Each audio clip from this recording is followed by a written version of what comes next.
내일을 여는 역사 역적 시즌2 2부 시작하겠습니다. 저는 민족문제연구소 기획실장 광학진입니다. 안녕하십니까.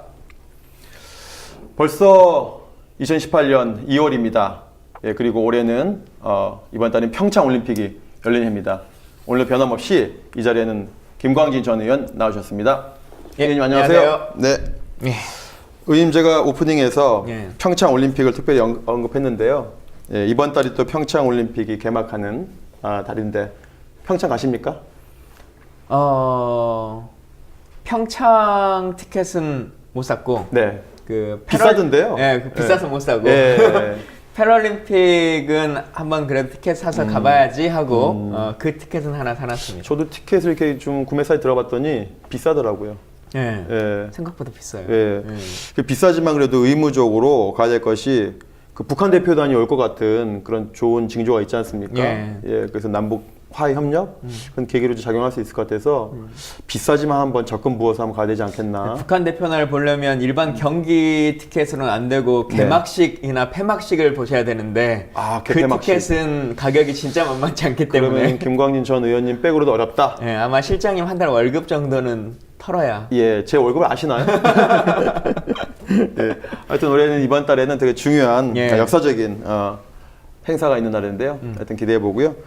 오늘 의원님 만화 좋아하세요? 만화요. 네, 특별히 뭐 기억에 남는 만화라든지 어렸을 때 우리 만화 많이 봤는데. 그렇죠. 제가 의원 시절에도 한국 만화를 사랑하는 의원 모임 이 활동을 하기도 했고요. 그런 모임이 있었습니까? 예, 그런 모임들이 있습니다. 그래서 예. 이제 그 관련한 일들도 좀 했었고, 예. 만화라기보다 요즘은 이제 저희 세대는 만화 보니라고 하는 것보다는 웹툰 머바라고 웹툰. 하는 게 훨씬 더 친숙한 그런 느낌으로 다가오고 가장 기억에 남는 만화로 치면 예전에는 그 풍선껌 사 먹으면 풍선껌 안에 이렇게 만화 들어있었잖아요. 길게. 이렇게. 예. 요즘은 왜 그런 껌 안 파는지 모르겠어요. 야, 그런 세대였군요. 상당히 좀. 예. 그럼 실장님은 어떤 만화 좀 좋아하세요? 저는 옛날에 보물섬 이런 거를 매달은 못 보고 그거를 몇 년 지난 거를 계속 봤죠. 마루오 닿도록. 그 내용을 다 외웠어요. 그래서 기억에 남는 게 로봇집바 이런 거 외웠거든요. 로봇집바 모르시죠? 몰라요. 예, 이게 세대 차이 제가 나게 하려고 제가 저희는 소년중앙 뭐 이런 거. 저는 이제 만화가 제 인생에서 특별히 좀 꽂힌 게 2012년 박근혜 대통령이 당선되고 난 다음에 멘붕에 빠졌지 않습니까? 많은 국민들이.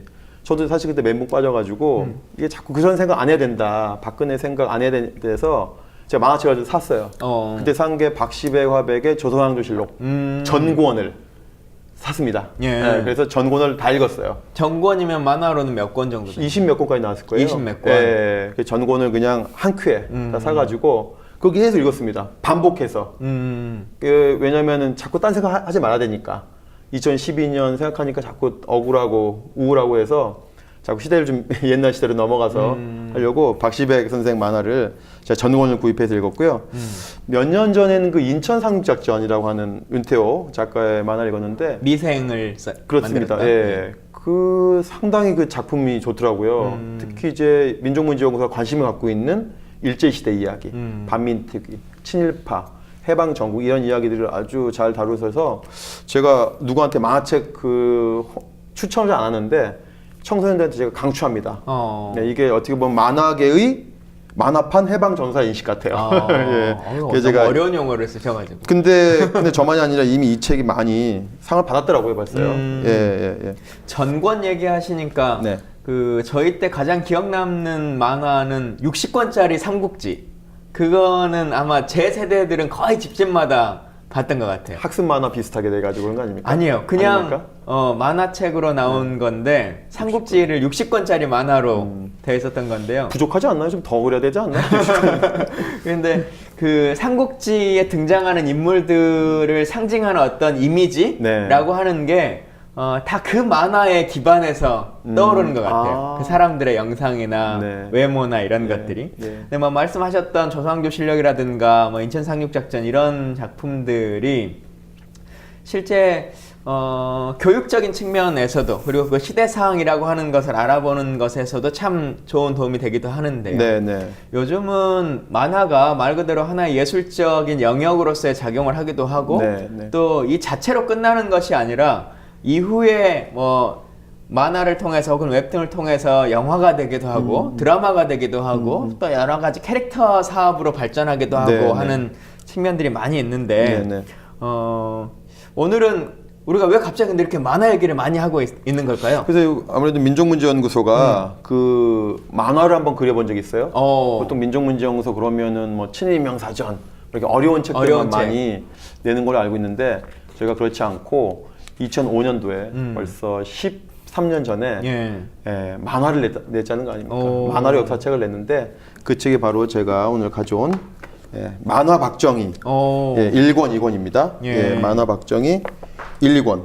이게 2005년도에 5월 달에 발간한 것이니까 벌써 13년 된 건데 연구소의 스테디셀러입니다 이게. 사실 만화라고 하는 게 학습적인 요소로서도 훨씬 더 직관적으로 받아들일 수 있고 또 편안하게 얘기 나눌 수도 있고 제가 삼국지라고 하는 만화를 통해서 이미지화 해낸 것처럼 우리가 소설이나 일반적인 역사책으로서 그 역사책만 봤을 때는 경험하지 못한 그 기억의 메커니즘 이런 것도 훨씬 더 강화시킬 수 있을 것 같은데 저 책은 그러면은 주로 몇 살 정도의 사람을 대상으로 만들어진 책인가요? 이건 아무래도 성인을 위한 거 아니면 학생들이 보라고 만든 건가요? 네, 성인도 되고 학생도 되고. 그래서 타겟은 아마 청소년이겠지만 왜냐면 박정희가 워낙에 이 신화적 인물로 잘못 알려져 있기 때문에 그 실체를 벗겨내는데 글로서 대단히 제한적이잖아요. 그치 만화는 직관적이기도 하고 설명이 좀 되게 쉽죠. 그래서 저희가 이 박정희 신화를 좀 없앤다는 차원에서 왜곡된 신화를 없앤다라는 차원에서 이제 만화 박정희 기획했는데 그게 2005년도인데 그 당시에 이 만화를 그렸던 분이 바로 우리 박순찬 화가입니다. 오늘 이 자리에 모셨는데요. 안녕하십니까? 네, 안녕하세요. 인사해 주시죠. 반갑습니다. 네, 반갑습니다. 그래도 오셨으니까 저희 시청자분들에게 인사 한 말씀 먼저 좀 해주시죠. 안녕하세요. 지금 저는 신문에 장도리 시사 만화를 연재하고 있는 박순찬입니다. 네, 반갑습니다. 네, 박수 한번 주시죠. 제가 경향신문 독자거든요.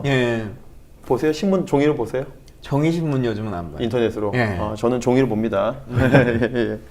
그 시사 만평, 네컷 만화 이제 이런 걸 떠올리면 일단 오늘 오셨는데 저 대기실에서 잠깐 뵈면서도 그 말씀 드리긴 했는데 그 만평 그리시는 분들의 이미지가 또 호칭이 화백님 뭐 이렇게 많이들 불리워지잖아요. 그래서 저는 박화백님도 되게 좀 연세 지긋한 분이 오시나 보다 라고 하는 생각을 가졌는데 이분이 그분이십니다 라고 설명드렸는데 진짜 그분이 맞으신가? 라고 할 정도의 외모적 느낌을 받았었거든요. 이런 말 많이 들으시나요? 예, 많이 듣죠. 신문에 연재된 그 시사 만화에 대한 그 선입견이 좀 그런 식으로 굳어진 게 아닌가 생각이 들어요.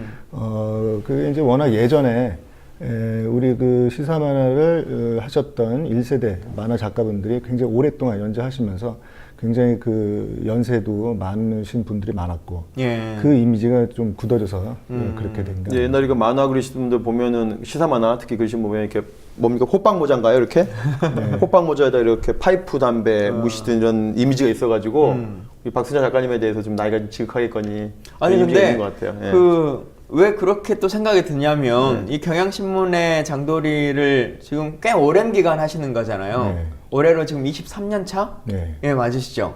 그러니까 그 한 직장에서 23년 정도 있었다는 것만을 계산해봐도 엄청 연세가 많으실 것 같은 그런 느낌이 들기도 하는데 제가 우리 청취자 시청자분들께 우리 박순찬 화가님에 대해서 잠깐 제가 소개 말씀드리겠습니다. 그 경향신문 시사만평 장도리를 올해로 23년째 그리고 계신데요. 그 연구소와 그 뉴스툰이라고 하는 지금 이름이 좀 바뀌었죠? 시사만화 전국 시사만화 협회로 바뀌었나요? 전국 시사만화 협회가 시사만화가들의 모임이고요. 그 모임에서 뉴스툰이라는 어떤 사이트, 그 사이트 회사를 하나 만들었었죠. 이제 거기서 이제 민족문제연구소하고 같이. 그래서 2005년도에 같이 연구소와 뉴스툰이 공동 기획한 것이 바로 만화 박정희 거기 저자시고 김희님 그 영화 1987 당연히 보셨겠죠? 봤습니다. 거기에 이한열 열사가 되게 멋있는 분이 역할을 하시잖아요. 그 네, 영화 배우 강동원 씨가 나오시죠. 예. 예. 근데 강동원 영화 배우랑 그 생전에 이한열 열사한테 비슷한 건 없긴 해요. 보니까 예.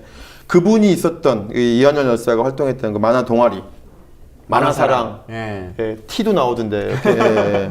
이 박순찬 화가께서는 바로 만화사랑 출신이세요. 그러시구나. 모르셨죠? 예. 그 영화 얘기 갑자기 하셨으니까 네, 네. 실제 그러면 이한열 열사도 그 만화 동아리 활동을 하셨던 거예요?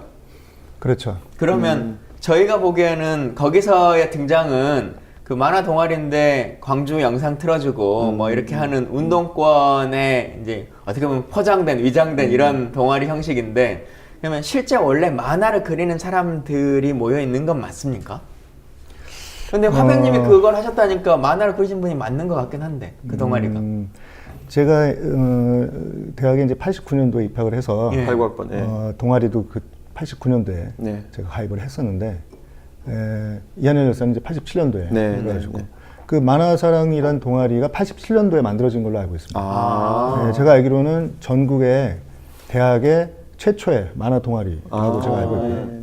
근데 이제 그 87년도에 생기기 이전에 그 전신이 사실 이제 만화 동아리는 아니고 이제 어떤 뭐 정치 경제를 연구하는 뭐 공부하는 모여서 공부하는 그런 동아리가 전신이 있었는데 그것이 이제 그 뭔가 좀 대중적으로 좀 더 이제 어떤 그 문화적인 만화라는 도구를 이용해 가지고 어떤 그 우리 생각들을 알리고 같이 이제 공유하는 그런 동아리를 한번 만들어 보자라는 차원에서 전시 창작 분과의 한 동아리로서 어떤 조직적으로 어떤 그 세팅을 그렇게 했었던 거예요. 그래서 이제 거기서 뭐 또 다른 동아리에서 활동하시던 분들도 이제 만화사랑을 가고 그래서 이제 그 87년도에 그렇게 생기자마자 이한열 열사도 이제 그때 활동을 하시자마자 이제 그런 일을 당하신 거죠. 네. 그럼 89년도에 회원 가입을 해서 동아리 활동을 하실 때 그때는 그 내용을 아셨어요? 이게 진짜 만화를 그리는 동아리라고 생각하고 들어가셨는지 아니면? 저는 사실 이제 그 만화를 굉장히 어렸을 때부터 많이 그렸고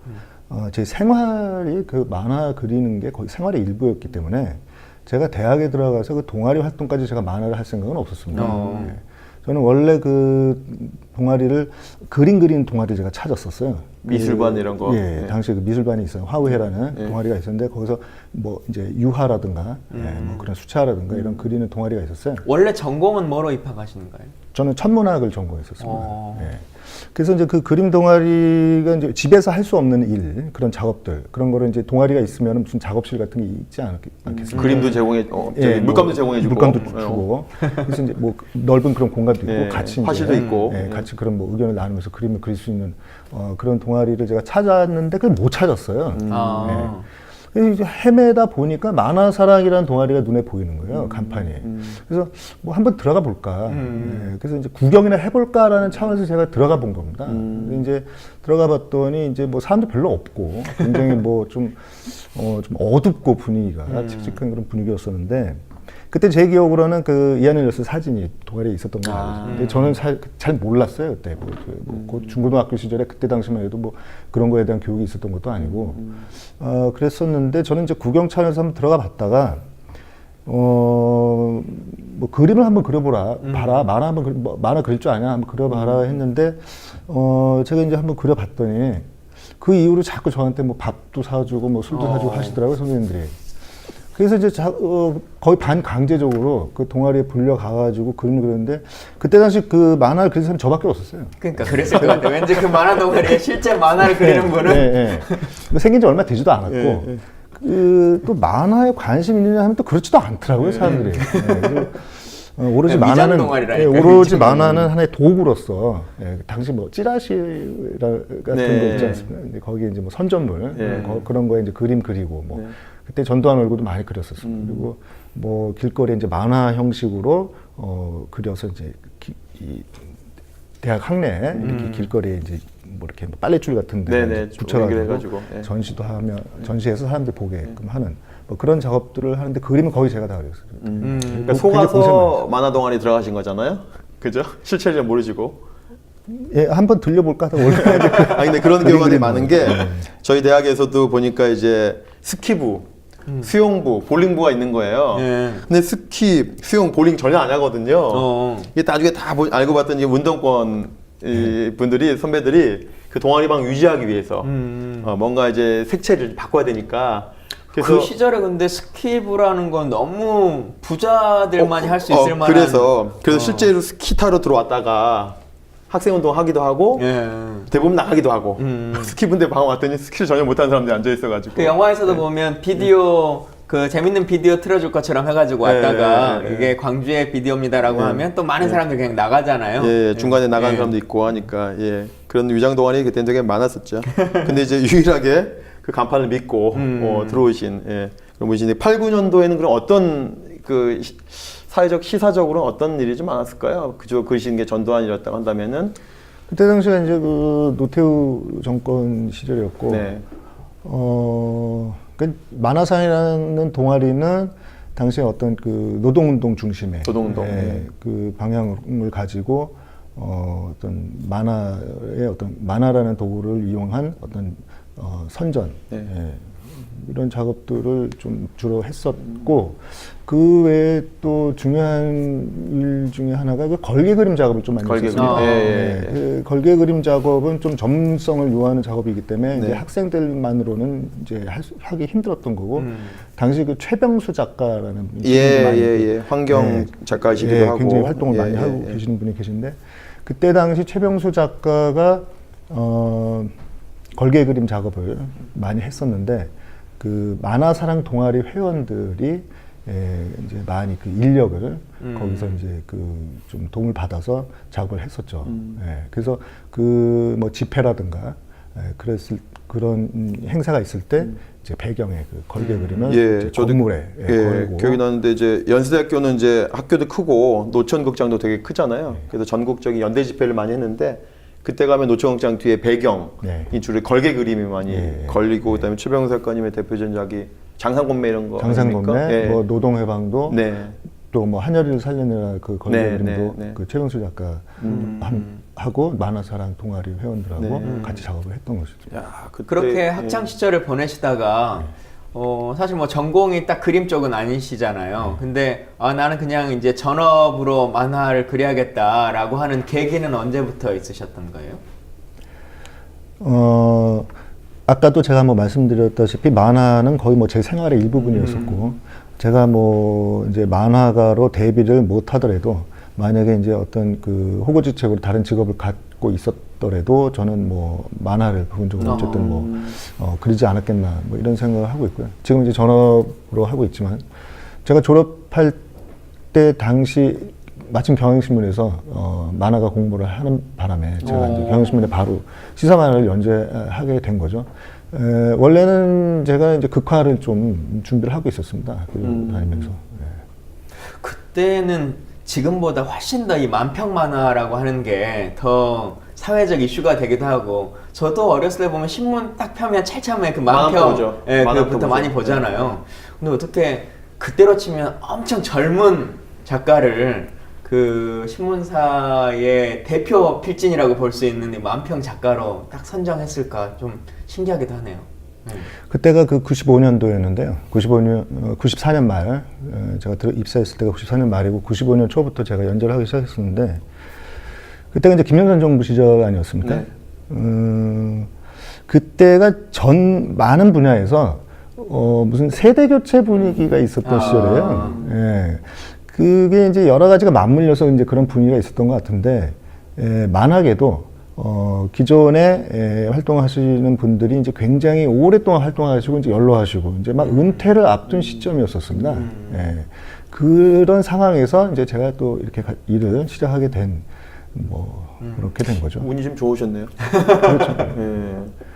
근데 이제 원래 제가 사실 시사 만화 쪽을 하려고 했던 건 아니었습니다. 원래 제가 그 극화 작가를 준비를 하고 있었었는데 마침 그때 경희신문에서 아마 요즘 가장 이 박화백님, 박 작가님 뭐라고 호칭하는 게 가장 편하십니까? 제가 듣는 사람 입장보다는 사실 부르는 사람 입장이 어떻게 부르는 게 편한지가 사실 더 중요하다고 보는데 그 호칭이라는 것도 사실 어떻게 보면은 우리나라 말이라는 게 우리나라의 사람들이 쓰고 있는 말이라는 게 우리 사회에서 형성되는 그 언어라는 게 어떤 식으로 형성되는지에 대한 좀 고민도 한번 해볼 필요가 있지 않나 생각이 드는데, 우리가 그동안 우리가 쓰는 단어가 과연 우리 그 소위 우리 일반 시민들, 일반 민중들의 자연스럽게 만들어지고 싹튼 그런 언어를 과연 우리가 얼마나 사용하고 있는지에 대한 생각이 좀 필요할 것 같아요. 사실 저는 이제 그동안 우리가 쓰는 말 중에는 상당 부분이 그렇지 않다라는 생각이 있거든요. 어떤 일부 계층에서 좀 이 강요한 그런 단어들을 많이 쓰고, 뭐 그런 측면이 많이 있지 않나. 거기에는 또 특히 우리나라의 어떤 언론의 책임도 많이 크다고 보는데, 화백이란 말도 사실 우리가 자연스럽게 쓰는 말은 아니라고 봅니다.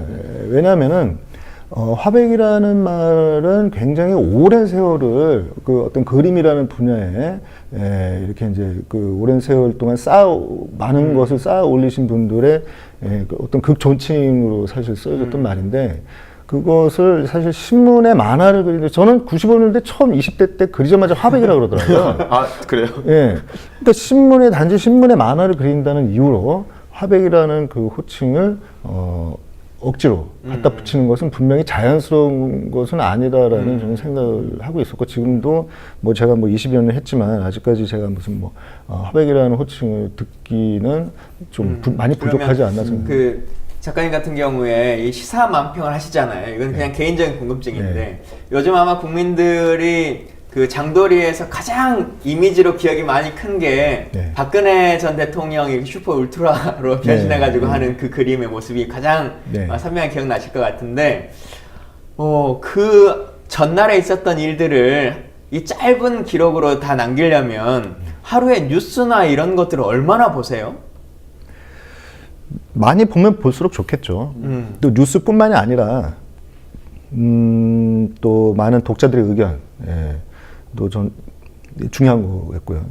특히 제가 처음 만화를 그리던 시절만 해도 이 독자들의 의견을 알아본다는 게 참 쉽지 않았었어요. 왜냐하면 그때 뭐 인터넷이 그렇게 지금처럼 활성화된 시절도 아니고, 그런 댓글 뭐 있는 것도 아니고, 뭐 기껏해야 독자 반응이라는 건 뭐 종이에 쓴 편지라든가 가끔씩 오는 편지라든가 항의 전화, 뭐 격려 전화, 뭐 그런 게 뭐 지금 댓글의 양과 비교했을 때는 아주 굉장히 적은 거죠. 오로지 그 어떤 언론사에서 취재한 그 기사 내용이라든가 아주 소수의 어떤 시각만을 반영을 할 수밖에 없었던 거죠. 그거에 비하면은 지금은 그 굉장히 많은 다양한 사람들의 의견을 이제 접할 수 있기 때문에 그 만화를 그리는 데 있어서도 알아볼 것도 굉장히 많고 좀 더 부지런해질 필요가 있고, 또 다양한 의견을 담을 수 있다는 점에서는 굉장히 좋은 그런 환경이 된 거죠. 제가 궁금한 게, 우리 영화 1987을 보니까 그 여러 가지 보도 지침이 있는 시절이었잖아요. 지금은 아니지만 또 경향신문은 뭐 당연히 아니겠지만, 보도 지침이 있을 때의 만화가분들, 만평가분들은 어떻게 그것들을, 그 시대를 겪어왔는지 궁금한데, 혹시 뭐 들으신 이야기 있으십니까? 그 시대님이 아니시긴 하지만 선배들이. 뭐 당시 뭐 정보부에 끌려가서 뭐 고문까지는 아니지만 뭐 몇 대 맞고. 글쎄, 맞았다는 말씀은 제가 못 들었습니다. 그래서 뭐 그 고바우로 유명한 김성환 선생님이라든가, 김성환, 뭐 말순아짐의 정은경 선생님이라든가, 당시 한 번씩은 다 정보부에 이렇게 가셨던 것 같아요. 근데 가서 뭐 이렇게 뭐 라면 먹고 왔다는 말씀을 그래요? 그러면 안 되는데. 그냥 좀 뭐라 그럴까, 그 어떤 뭔가 주의를 받았겠죠. 그렇죠. 그 이렇게 자체가 하시면 충분히 위압적인. 계속 하시면, 가서 라면 끓여 먹고 그거 먹고 왔으면 되게 라면이 소화가 됐을까요? 옛날 신문들을 보면은 그 고바우 연간 같은 경우에 박정희 정권이 들어서자마자, 제가 옛날 뭐 알아볼 게 있어서 옛날 신문을 좀 살펴본 적이 있었는데, 굉장히 그 5.16혁명이 직후의 만화가 굉장히 그 좀 강도가 높은 만화가 실렸었더라고요. 5.19 그때다 직후에. 예, 직후에. 예. 그때만 해도 무슨 뭐 이렇게 정권이 이제 안정화되지 않았으니까. 하니까. 근데 이제 그게 몇 회 정도 연재가 되더니 없어지더라고요. 예. 그러면서 이제 상당 기간 이제 만화가 실리지 않다가 뭐 오랜만에 돌아왔습니다. 뭐 인사하는 뭐 그런 만화도 실리고, 그 당시에 보면은 이제 또 다른 만화의 경우에도 그런 예들이 많이 있고, 뭐 연재가 중단이 되거나 신문사에서 또 예. 해고가 되거나 뭐 편집국장까지 뭐 해고가 되고 뭐 이런 사례들이 몇 가지 그런 일들이 많이 있어요. 아까 우리 방 시장님이 만화 박정희 이거 네네. 소개해 주셨는데 네네. 그 어떻게 하시다가 민족문제연구소와 인연을 맺고 이 만화까지 출간을 하게 되셨는가요? 박정희 지지자들은요 아주 박수찬 화가님 아주 싫어해요. 이 책이 거의 대박은 아니지만 한 중박은 났다고 그러거든요. 예. 예, 지금까지도 많이 팔리고 있다고 하는데 예. 이름을 기억하고 있을 것 같아요. 태극기 부대들이. 예. 그 민족문제연구소하고 이제 시사만화협회에서 만든 뉴스툰이라는 그 사이트 회사가 공동 기획을 해서 만화 박정희를 한번 만들어 보자라는 얘기가 나왔고, 그때 이제 뉴스툰에서 그 저한테 이제 만화를 이제 좀 그려봤으면 좋겠다라는 제안이 와가지고 제가 그러면 참 의미 있는 일이고, 저도 이제 한번 그려보고 싶었던 소재고, 그래서 이제 제가 그리기로 했었죠. 거기 그리고- 뉴스툰에 소속되어 있는 작가분들이 되게 많잖아요. 네. 거기에 이제 어떻게 보면 이 그림 그리는 분으로 이제 픽업이 되신 겁니까? 아니면 본인이 손 드신 거예요? 아니면 그때 제가 아까도 말씀드렸지만 극화를 원래 제가 이제 하고 싶어 했었고, 그래서 그때 이제 그 주간 경향에 극화 형식의 시사 극화를 연재를 하고 있었어요. 근데 이제 그 스타일로 한번 이제 해봤으면 좋겠다라는 이제 얘기가 있어가지고 이제 만화 작업을 제가 맡았고, 그리고 그때 스토리를 당시 이제 회장으로 아마 회장을 하고 계셨을 텐데, 시사만화 회장 그 당시 백무현 회장이었죠. 선배, 백무현. 백무현 화백님이 아시죠? 예. 그 스토리를 맡아가지고 작업을 하게 됐었죠. 지금 이제 백무현 작가님 고인이 고인이 되셨는데 되셔서, 예. 예. 어떻게 보면 우리 김원희 전 의원님 옆에 지역구에 국회의원 되실 뻔했었어요. 여수로 예, 바로 출마를 한번 예, 하셨던 것 같은데. 예. 예.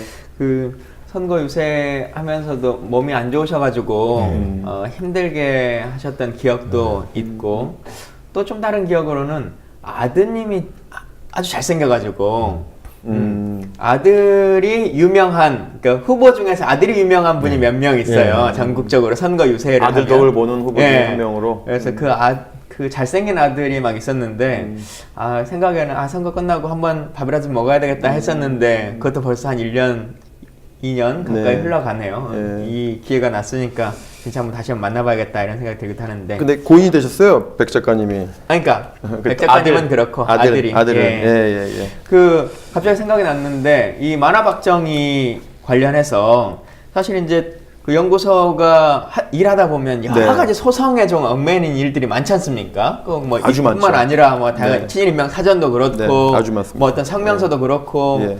다 해봐야 다 지면서 꼭 소송을 네. 거는 분들이 많이 있어요. 네. 근데 최근에 그 박정희 혈서 관련한 소송에서 네네. 이 만화 박정희를 통해서 우리가 승소했다라고 네네. 하는 얘기를 제가 들었는데, 네네. 그 내용 좀 잠깐 설명해 주시죠. 그래서 이제 박순찬 작가님께도 이제 보고도 드리면서 또 감사의 말씀 드려야 되는데, 그러니까 이제 그 연구소에 되게 스토커가 몇 명 있거든요. 그 강용석 변호사. 요즘은 좀 잠잠하신 것 같아요. 예, 저희들한테 벌금 좀 내시고 좀 잠잠해졌어요. 그다음에 KBS 전 아나운서였던 정미홍 전 아나운서 분들은 정미홍한테 전 아나운서라는 말 쓰지 말라고 또 이렇게 했다던데, 하여튼 정미홍 씨라고 하겠습니다. 이 정미홍 씨가 연구소에 대해서 스토커 역할을 하거든요. 그 중에 하나가 이 박정희의 혈서가 조작되었다. 민족문제연구소 조작했다. 뭐 이런 것들을 이제 끊임없이 SNS상에서 그것을 유포하고 계시거든요. 그래서 저희가 참다 못해서 이 정명 씨를 저희가 고소했는데요. 그때 이제 재판부가 뭘 요구했었냐면은, 정명 씨가 이런 주장을 해요. 민족문제연구소가 주장이 틀렸다. 과거에 말 바꾸기로 했다. 과거에는 뭐 만주일보라고 그 혈서가 소개된 신문 이름이 만주일보라고 하더니 은근슬쩍 만주신문으로 바꿨다. 그래서 이게 조작이다 라는 것을 정명훈 씨가 계속 주장합니다. 그래서 언제부터 조작했느냐 이런 거에 대해서 재판부가 또 관심을 갖더라고요. 2005년도에 이 발행된 이 만화 박정희 일본에 54쪽이네요. 여기 바로 만주신문에 박정희 혈서가 나왔다라고 이미 우리 만화 박정희 그걸 담아내거든요. 이걸 보내드렸어요. 예. 재판부에. 바로 이 만화만 보시고도 판사가 민족문제연구소가 조작한 게 아니구나. 그게 만화 효과라니까요. 이게 만화 효과죠 바로. 아주 그 많은 분량의 페이지를 압축해서 만화 한두 컷으로 보여주니까. 사실 근데 이 소송의 가장 중요한 포인트는 박정희가 혈서 지원을 했냐 안 했냐인 거지. 맞습니다. 그게 나온 신문이 뭐 만주 일보든 뭐 만주 만평이든 뭐 그게 중요한 게 아니지 않습니까? 그렇습니다. 근데 그걸 가지고 뭐 얘기를 했는데 기왕에 뭐 말이 나왔으니까 네네. 실제 연구소가 이게 만주 일보에 실렸다라고 말한 적이 있긴 있습니까? 전혀 없죠. 그 만화 박정희라고 하는 친일 문제 이런 데도 관심이 많으시지만 그 이외에 여러 가지 사회 활동도 많이 하고 계시지 않습니까? 뭐 제가 기억으로는 세월호, 그다음에 무슨 뭐 용산 참사 이럴 때도 많이 지금 참가하신 걸로 아는데 그 사회 참여에 관련된 활동도 좀 한번 소개시켜 주시죠. 예. 시사만화가들의 모임인 시사만화협회에서 어떤 큰 어떤 사건이 발생하거나 했을 때마다 모여서 이제 어떤 단체전이라든가 네네. 단체 전시회라든가 이런 여러 가지 활동을 하는데 뭐 저 같은 경우에는 사실 그렇게 크게 뭐 많이 활동에 참여를 못했고요.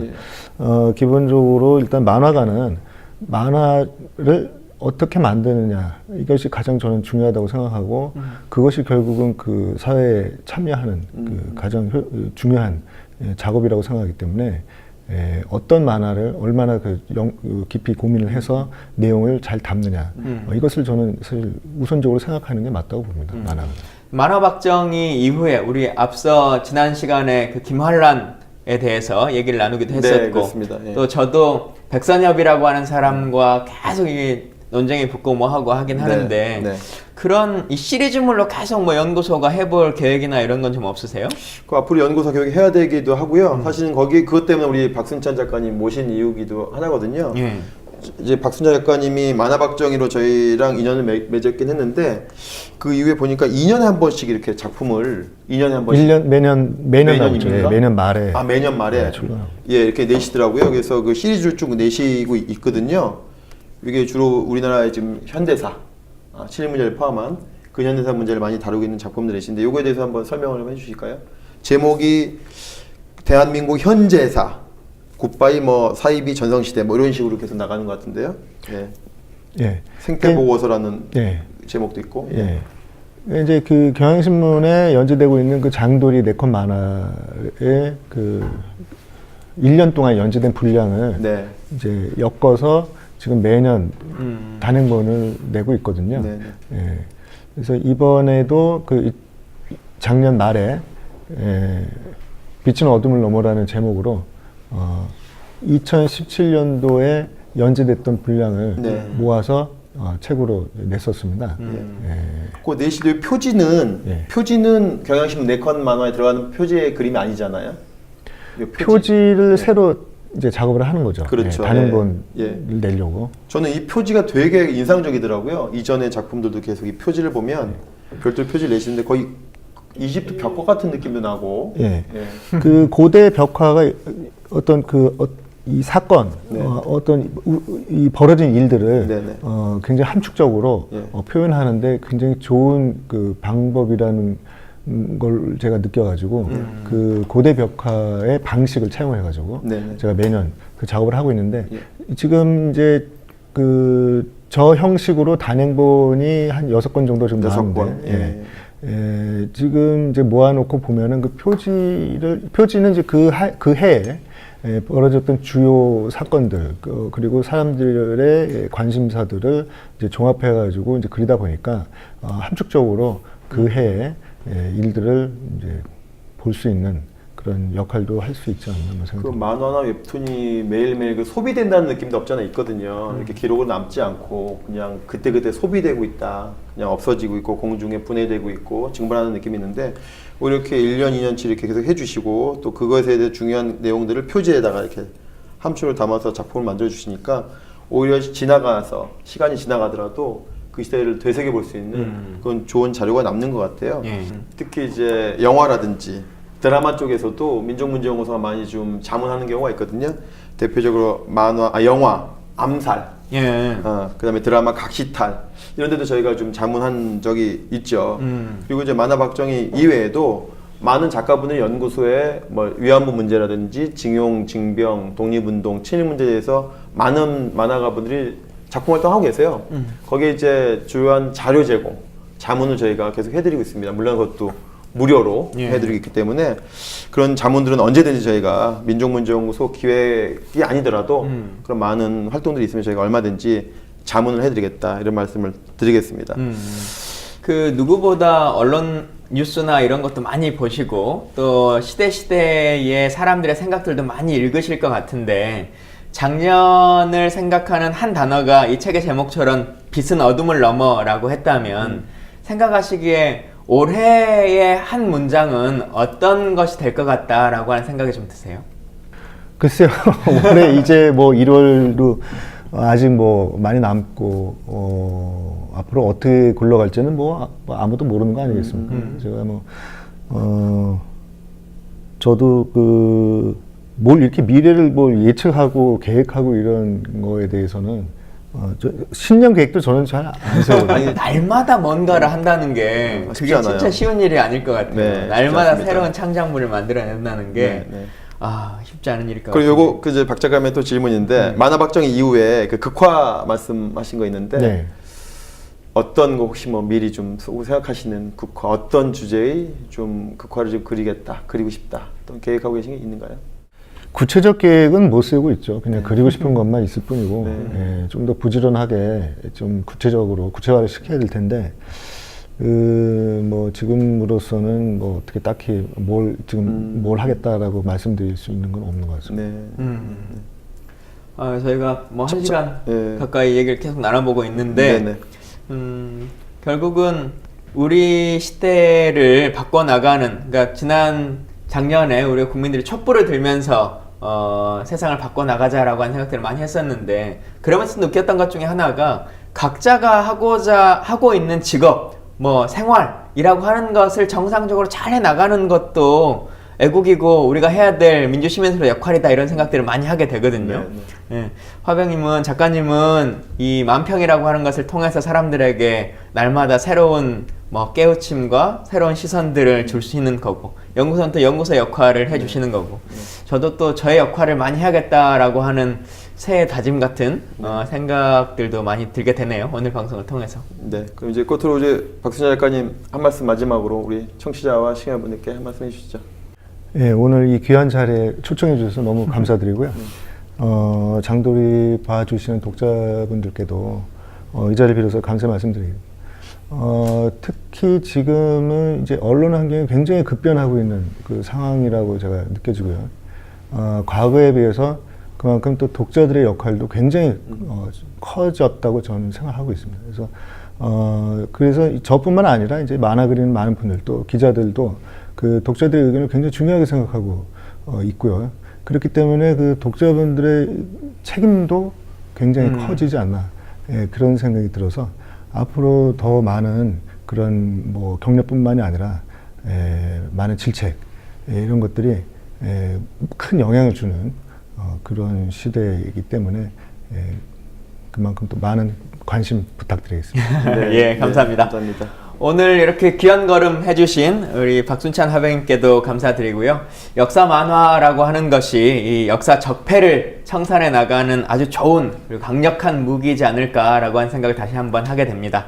연구소도 올해는 역사 컨텐츠나 역사 관련한 여러 가지 저작물들을 만드는 일에 지원도 많이 해야겠다라고 하는 생각도 들기도 하고요. 시장님 그렇게 잘 하실 거죠? 그렇게 하겠습니다. 예, 네. 그 다짐을 받아서 오늘의 방송은 마치도록 하겠습니다. 다음 시간에 뵙겠습니다. 감사합니다. 네, 안녕히 계십시오.